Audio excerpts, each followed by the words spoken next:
Hello everyone, आज चाहिँ मैले खाना गइरहेको छु। यहाँ छ मसँग माछा, अनि त्यसपछि लेमन, अनि त्यसपछि अक्कबरे खोर्सानी। यहाँ लेमनमा चाहिँ के लाग्यो अघि काट्दाखेरि रातो रातो प्याजको उयो लागेको रहेछ,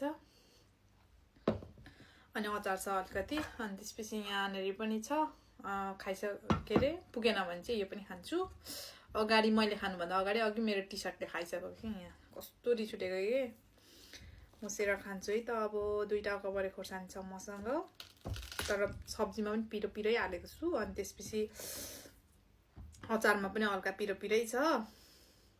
मलाई चाहिँ यो माछा खानु नखानु भनेर एउटा बहिनीले के अरे कमेन्ट गरेको थियो कि सायद त्यो बहिनीलाई साह्रै मनपर्छ होला। मलाई पनि माछा साह्रै मनपर्छ, तर अब भन्नु बित्तिकै हुँदैन। तर योपल्ट चाहिँ मैले अस्ति किनेर ल्याएर राखिरहेको थिएँ क्या। जापानमा फेरि यस्तो खालको माछा पाउँदैन नि त।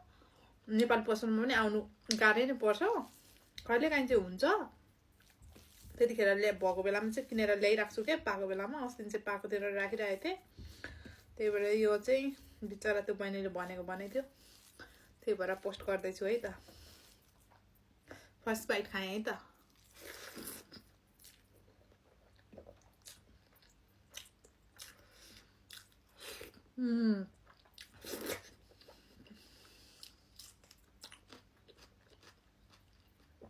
यो माछा बनाएको भिडियो पनि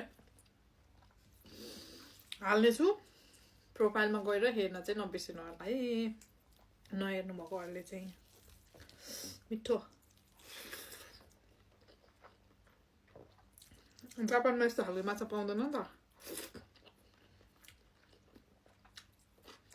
खाना त अब डेली माछा खाइराखेको हुन्छ, तर यो होइन के। अर्को त सालमोन, अनि अर्को के भन्छ त्यो त नामै आएन, मार्कल के भन्ने, त्यो चाहिँ कम्पनीमा क्या।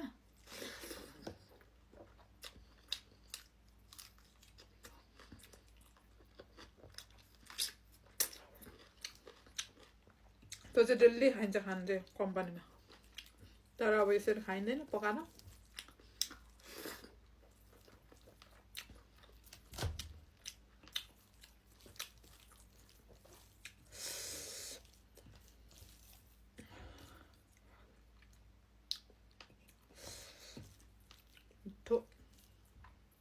लेमन पो थोर भयो जस्तो छ,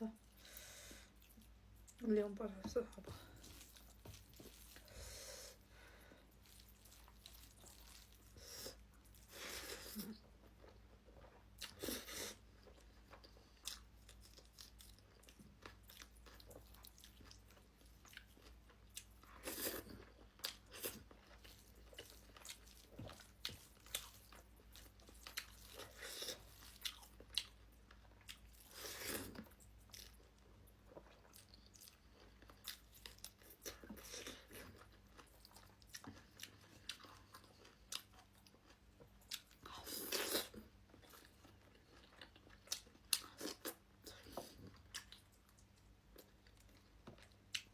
अम्मा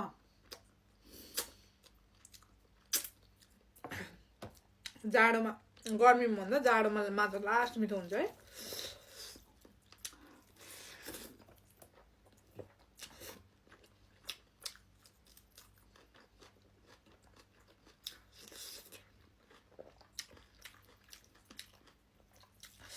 नेपाली पसल गएको बेलामा नेपाली पसलमा यस्तो खालको माछा आएको रहेछ भने चाहिँ म चाहिँ जहिले किनेर ल्याउँछु।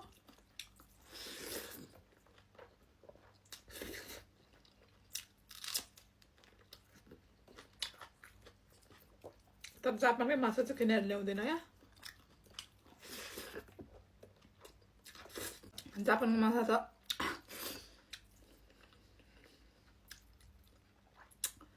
त्यही पनि डेली खाइरहेको हुन्छ काममा,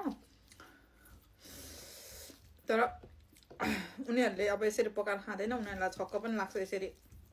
हामी त माछालाई पनि सब्जी बनाएर खान्छौँ भन्यो भने त उनीहरूको त अब फाल्टै हुन्छ नि त माछा खाना तरिका नै।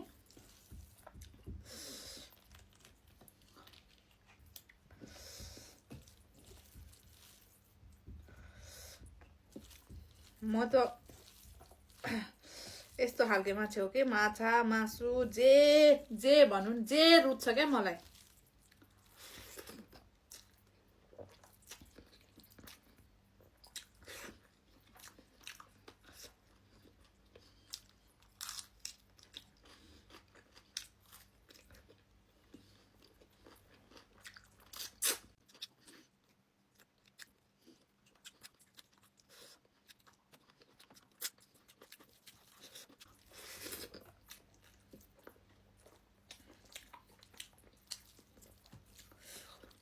मलाई यो मन पर्दैन यो रुच्दैन भन्ने केही पनि छैन जापानको चिज पनि जे पनि खाइदिन्छु म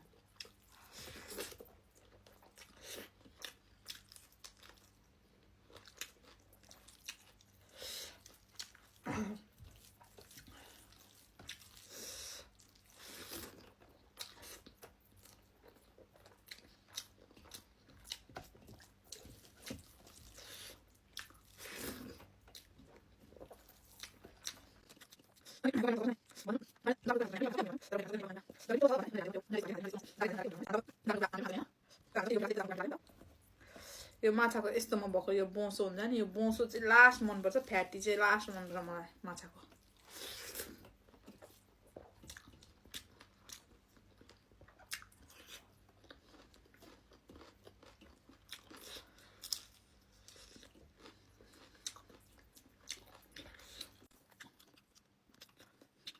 माछा हुँदाखेरि चाहिँ फेरि लेमन खानु लास्ट मजा लाग्छ के भएको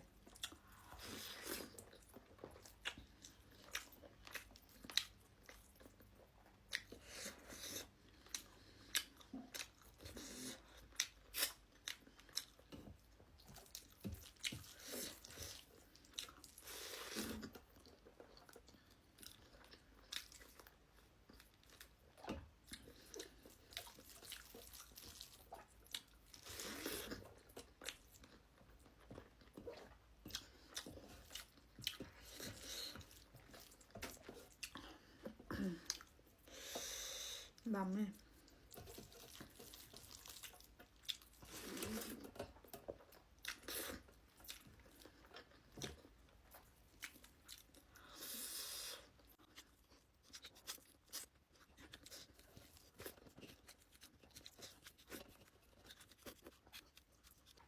खाइसक्यो मिठो भयो भिडियो हेरिदिनु भएकोमा थ्याङ्क यू बाई बाई